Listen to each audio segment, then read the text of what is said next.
नमस्कार। आज पेरेंट्स से बात करते हुए मुझे एक मिथ का और पता चला। बहुत बार हमारे मन में ये बैठा दिया जाता है कि यूपीएससी की तैयारी हम करेंगे तो सिर्फ और सिर्फ खाली बैठ के डेडिकेटेड एक कमरे में बंद होके 16-17 घंटे पढ़ के ही हम यूपीएससी क्लियर कर सकते हैं। लेकिन ये एक मिथ है जिसको कि प्रोपोगेट किया जाता है बच्चों को एक इस माइंडसेट में लेकर आने के लिए कि यूपीएससी बहुत मुश्किल है और इसको किसी और तरीके से किया नहीं जा सकता। लेकिन सच ये है कि लोग जॉब करते हुए भी यूपीएससी क्लियर करते हैं, डिग्रीज करते हुए भी यूपीएससी क्लियर करते हैं। So we have to understand that हम कितना रिस्क लें अपनी इस पूरी प्रोसेस के लिए। So leverage the risk. Of course 99.9% भी अगर चांसेस हैं आपके एग्जाम क्लियर करने की, लेकिन क्या कोई 100% कर सकता है इसको?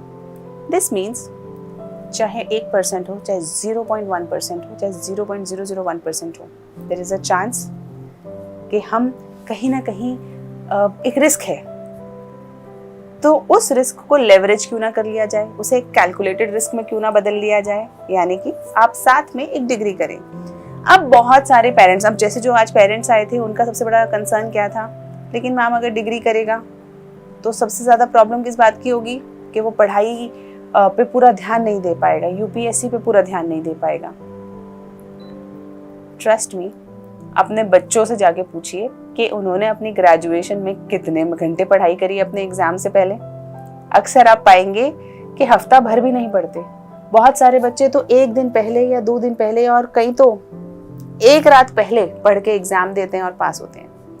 This means it is not that difficult. लेकिन अगर आपका बच्चा डिग्री के साथ साथ ही यूपीएससी कर ले, क्या ये ज्यादा अच्छा नहीं है? पहला फायदा, रिश्तेदारों को बताना ही नहीं कि आप यूपीएससी दे रहे हो। उनको कहो कि लड़का तो एमबीए कर रहा है या लड़की तो एमए कर रही है या फिर वो पोस्ट ग्रेजुएशन जो भी है वो कर रहे हैं।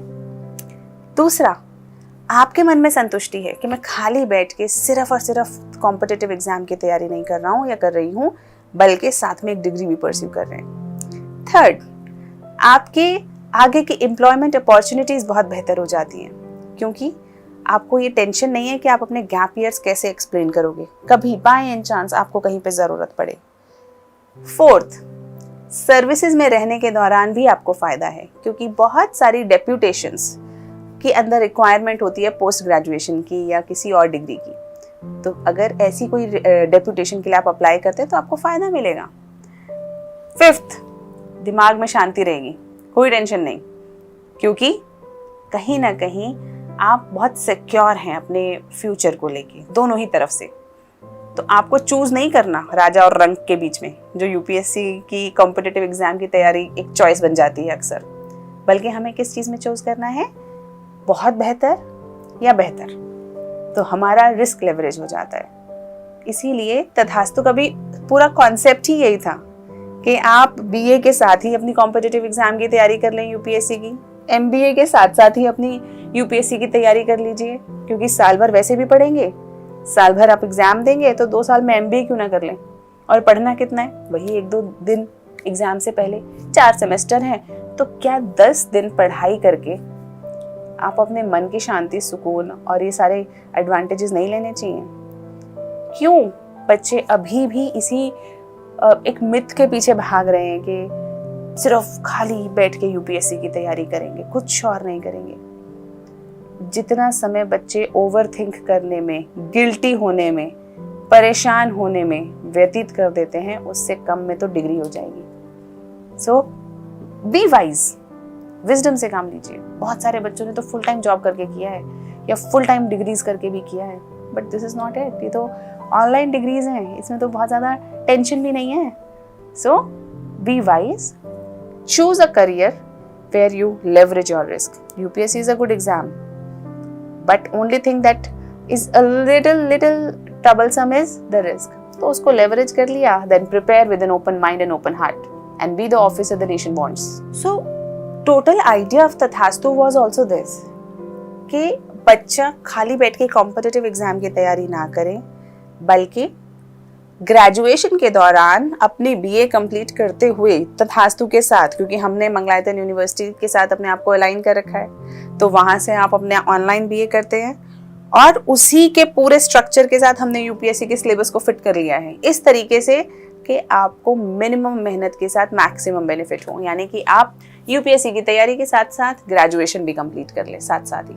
सिमिलरली 2 MBA थोड़ा अलग लगता है, लेकिन उसको भी हमने इसी तरह से स्ट्रक्चर किया है कि यूपीएससी की प्रिपरेशन जो कि आपकी प्रायोरिटी रहेगी, आपका 95% समय और रादर 99% समय सिर्फ और सिर्फ यूपीएससी की तैयारी ही होगी। सिर्फ 1% जो 1-2 दिन जब आपको एग्जाम होगा उस समय पे आपको पढ़ के अपने MBA के एग्जाम देने हैं। It has to be a kind of a risk leverage. और हमें लगता है कि हम पूरा दिन पढ़ते हैं। यूपीएससी की तैयारी करने वाले यहाँ के जितने एस्पिरेंट्स हैं, किसी से भी पूछिए, बहुत सारा समय लोग बातों में यूट्यूब पे व्यतीत कर देते हैं। जैसे आपको लग रहा है आप यूपीएससी की तैयारी कर रहे हैं ना, आज ही अपना फ़ोन खोलो, स्क्रीन टाइम देखो और देखो आप कितना समय फ़ोन पे बिता रहे हो।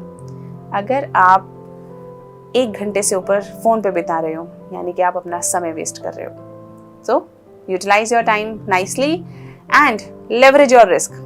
अपने रिस्क को कम कीजिए ताकि आपको कभी रिग्रेट का सामना ही ना करना पड़े और आपके लिए हमेशा अपॉर्चुनिटीज बेहतर से बेहतर हों। और यूपीएससी के प्रिपरेशन अगर सही स्ट्रैटेजी से करी जाए तो वो इतनी भी माया जाल नहीं है, क्योंकि हर साल बच्चे क्लियर तो होते ही है ना, और जिन्हें एक बार समझ आ जाता है वो बार बार क्लियर भी होते हैं। तो यानी माया जाल तो नहीं है, जस्ट हमें समझ आना चाहिए कि उसके लिए प्रिपेयर कैसे करना है। और इसके लिए है ना, पास्ट ईयर्स के अचीवर्स हैं, टॉपर्स हैं, टीचर्स हैं, so you know they are there to help you. सबसे पहले अपने रिस्क को लेवरेज करें and make a wise choice. Continue your graduation और post graduation while preparing for civil services. Do not go for gap years. बहुत मुश्किल होता है एक्सप्लेन करना और अकल आती है 2-3 साल बाद। पता है शुरुआत में क्या होता है, हर बच्चा क्या सोच के आता है, 1 attempt, first rank, first year, and it's good. ये होना चाहिए, कॉन्फिडेंस भी होना चाहिए और आपके साथ ये हो, that's my wishes. But we have to be wise to understand कि हो सकता है 2 या 3 अटेम्प्ट लग जाएं, तो उस समय पे हम परेशान ना हो, हम मेंटल ट्रबल में ना आ जाएं कि यार गिल्ट के भी क्या उस वक्त पे डिसीजन ले लिया था, अरे अब मैं क्या बताऊं, मैं तो 3 साल हो गए। तो क्यों करना है, जब आप डिग्री के साथ साथ आप यूपीएससी की भी तैयारी कर सकते हो। यूपीएससी की तैयारी एकदम परफेक्ट हो जाती है कोर्स के साथ, कुछ उसके अंदर एडिशनल आपको टाइम या उसकी ज़रूरत नहीं पड़ती।